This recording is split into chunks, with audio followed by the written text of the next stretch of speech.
পিঙ্গলা একটা ব্রাহ্মণ, ওরে বদ্ধাভ্যাসগুলো ছিল, আর ওর যে স্ত্রী অরুণা সে ব্যভিচারিণী। তো পিঙ্গলা জানতো না যে ওর স্ত্রী হচ্ছে ব্যভিচারিণী, মানে কি বলে অভদ্র সঙ্গ করছে। ও ভাবছে যে হ্যাঁ আমার ভিতরে কিছু কিছু দোষ আছে, কিন্তু আমার স্ত্রী ভালো। তো যখন জানতে পারে যে ওর স্ত্রীটা এরকম কাজগুলো করছে, ও খুব রেগে যায়, দুজনের মধ্যে ঝগড়া হয়ে যায়। আর অরুণা কী করে, ওর পতিকে মেরে ফেলে। তো এখন যখন পতিকে মেরে ফেলে, কিছুদিন পরে অরুণায় মরে যায়। এই দুইজন একটা পাখির শরীর পায়। এই যে পিঙ্গলা আছে সে পাবে একটা শকুনির শরীর, আর এই যে অরুণা আছে সে পায় একটা টিয়া পাখির শরীর।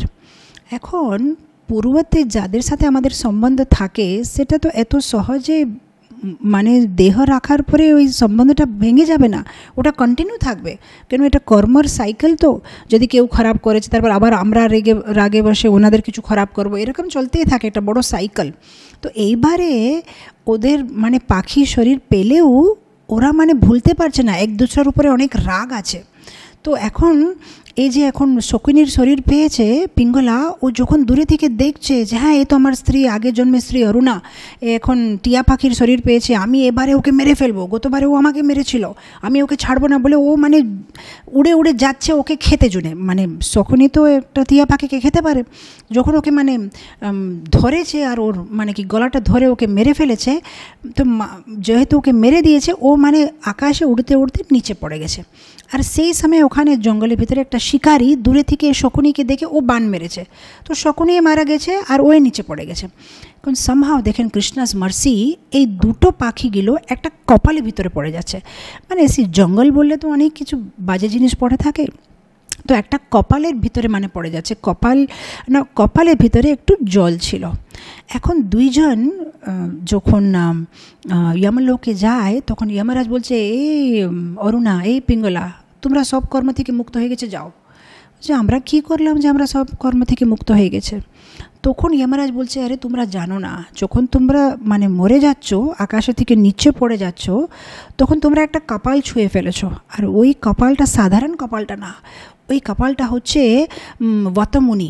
এই বটমুনি প্রতিদিন ভগবদ্গীতার যে পঞ্চম অধ্যায় সেটা পাঠ করতেন। আর ভগবদ্গীতার পঞ্চম অধ্যায় পাঠ করার ফলে ওনার ভৌতিক শরীর দিব্য হয়ে গেছে।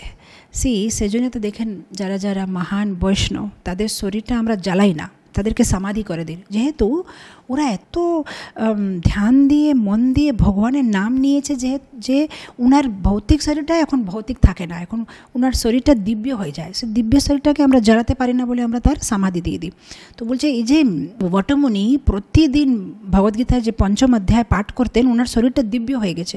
তো ওনার শরীরের যে কপালটা, সেটা যে জল যেটা ছুঁয়েছে সেটা তোমাদের দুজনকে ছুঁয়েছে বলে তোমরা পূর্বতে যেগুলো পাপকর্ম করেছো সব থেকে তোমরা মুক্ত হয়ে গেছো। তো এরা অবাক হয়ে গেল যে আরে শুধু একটা ভগবদ্গীতার একটা অধ্যায় পাঠ করে তার এত ফল আছে।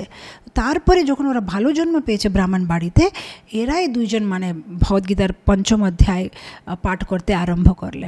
তো যদি আমরা কোনো দুরসঙ্গতিতে আছি আর যদি আমরা সেটা থেকে আমরা মুক্ত হতে চাই, আমরা ভালো ভক্তের সঙ্গ চাই ভক্তি করতে জন্য, তাহলে আমাদের প্রতিদিন ভগবদ্গীতার পঞ্চম অধ্যায় পাঠ করতে হবে। তাহলে ভগবানের কৃপাতে আমরা ভালো সঙ্গ পাবো। আমরা তো নিজে নিজে তো ভক্তিতে আগে যেতে পারবো না, কিন্তু যদি কোনো ভক্ত কোনো বৈষ্ণবের ভালো সঙ্গ ভগবানের কৃপাতে পেয়ে যায়, তাহলে ভক্তি করতে একটু মানে সহজে ভক্তি করতে পারবো, ভক্তি মার্গে আগে যেতে পারবো। তো পঞ্চম অধ্যায় প্রতিদিন আমরা যখন পাঠ করি, আমরা মনের মধ্যে ভগবানকে প্রার্থনা করতে পারি যে আমাকে ভালো ভক্তের সঙ্গ প্রদান করেন। যেভাবে পিঙ্গলা আর অরুণা ওয়াটামুনির কপালের সঙ্গ পেলেও পুরো পাপকর্ম থেকে মুক্ত হলো, এইভাবে আমরা যদি কোনো বৈষ্ণবের সঙ্গ পাই আর ভক্তি করতে যেন আমরা উৎসাহ পাই। তো এখন আমরা পঞ্চম অধ্যায় থেকে একটা শ্লোক পাঠ করব। भोक्तारां यज्ञतपसां सर्वलोकमहेश्वरं सुहृदं सर्वभूतानां ज्ञात्वा मां शान्तिमृच्छति।